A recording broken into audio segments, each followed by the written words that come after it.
Hello class, exercise 14.1 question number 2 part है ये आपके पास 9th। तो कुछ पार्ट्स हमने फर्स्ट वीडियो में कर लिए हैं। तो देखिए इसमें भी कॉमन लेना है तीनों में। एक तो हमें x कॉमन दिख रहा है तो मैं x ले लिया, फिर y भी कॉमन दिख रहा है तो मैंने y ले लिया, z भी तीनों में है तो मैंने z ले लिया। अब बात आती है इसमें से मैंने कितने x लिए। यहाँ 2 थे, एक लिया तो एक बच गया। यहाँ y थे, y मैंने बाहर ले लिया, अब यहाँ कोई y नहीं बचा। z लिया, वहाँ पे भी कोई z नहीं बचा। Plus come to the next term, तो यहाँ पे हमने x कॉमन लिया तो x नहीं बचा, नो। y कॉमन लिया लेकिन एक y बचा है, एंड देन z कॉमन लिया, z भी नहीं बचा। प्लस यहाँ मैंने x कॉमन लिया, x नहीं बचा, y कॉमन लिया, y नहीं बचा, z कॉमन लिया, एक z बच गया क्योंकि यहाँ स्क्वायर था। तो यही आपका आंसर है। सो नेक्स्ट आपके पास 10th है, सेकंड का 10th पार्ट। इसमें भी आप देख सकते हैं क्या कॉमन है, क्या बच गया है। ठीक है, तो इसमें तीनों में a तो कॉमन नहीं है, देन x, हाँ x तीनों में है, y भी तीनों में है। तो लिखते जाएंगे इसका मैंने क्या लिया क्या नहीं लिया। तो a तो इसके पास बच ही गया है क्योंकि a हमने कॉमन ले लिया, एक x कॉमन लिया, एक बच गया, एक y लिया और कुछ नहीं बचा। फिर है आपके पास x कॉमन लिया, y कॉमन लिया, b तो बच गया लेकिन एक y भी बच गया। प्लस c भी बच गया, x बाहर है, y बाहर है और z बच गया। तो ये है आपका आंसर। सो ये है थर्ड का फर्स्ट पार्ट। यहाँ पे भी कॉमन लेना है। लेना कैसे है, आपने दो दो का एक सेट बना लेना है। मान लीजिए पहले आप इन दो में से कॉमन लेंगे, तो इस इन दो में कॉमन x है, ठीक है। एक x कॉमन लिया, एक x बच गया, एक x कॉमन लिया तो y बच गया, ठीक है। ये ले लिया था मैंने तो y बच गया था।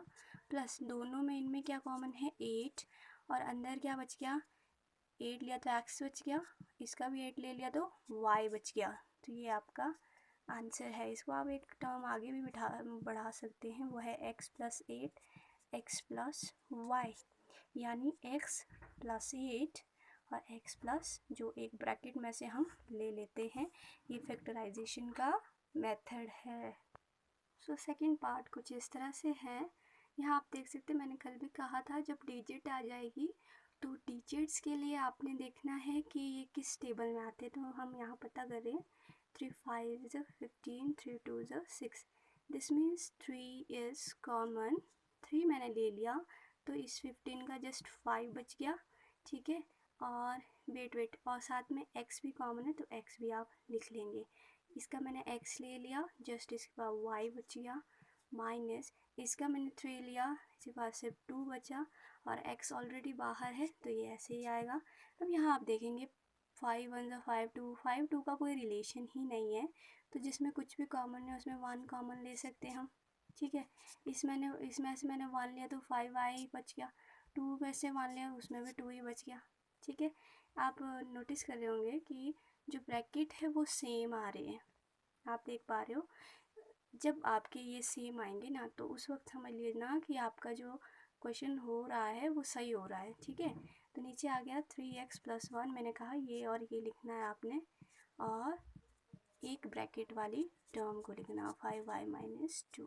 तो ये हो गया आपका सॉल्व।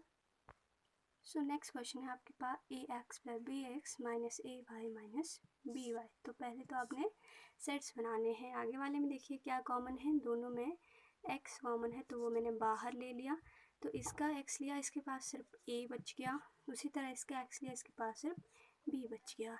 अब इन दो में देखते हैं क्या कॉमन है। दोनों में एक तो नेगेटिव साइन है कॉमन, इसके पास भी नेगेटिव है, इसके पास भी नेगेटिव है।